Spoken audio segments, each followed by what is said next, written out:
देश में बढ़ती जनसंख्या के साथ साथ सड़कों पर गाड़ियों की संख्या भी बढ़ती ही जा रही है। भागदौड़ भरी जिंदगी में हर किसी को समय पर अपनी मंजिल पर पहुंचने की जल्दबाजी रहती है।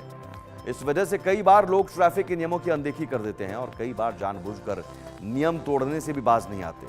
कुछ लोगों को तो ये पता नहीं होता कि ट्रैफिक नियमों को तोड़ने पर एक दिन में कितना जुर्माना लगेगा और कितनी बार लगेगा, और जानकारी नहीं होने के चलते लोग ये मान लेते हैं कि दिन में एक ही बार चालान कटता है, इसलिए एक बार चालान भर दिया तो फिर उस दिन में वो कितनी ही बार नियमों को तोड़ सकते हैं। लेकिन ऐसा बिल्कुल नहीं है।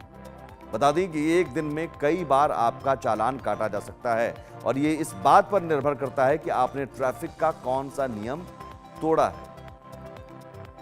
आप समझिए कि एक दिन में कितनी बार चालान आपका कट सकता है, और ध्यान से इसे सुन लीजिए, एक दिन में कई बार चालान कट सकता है। अगर ये भ्रम में है कि एक बार कट गया अब हो गया, तो नहीं, कई बार चालान कट सकता है और ओवर स्पीडिंग करने पर दोबारा भी चालान काटा जा सकता है। अगर ओवर स्पीड आपकी पकड़ी गई तो रेड लाइट क्रॉस करने पर भी दोबारा चालान काटा जा सकता है। एक रेड लाइट क्रॉस किया, चालान कटा, तो ऐसा नहीं कि अगले रेड लाइट को क्रॉस करने पर आपको चालान नहीं भरना पड़ेगा।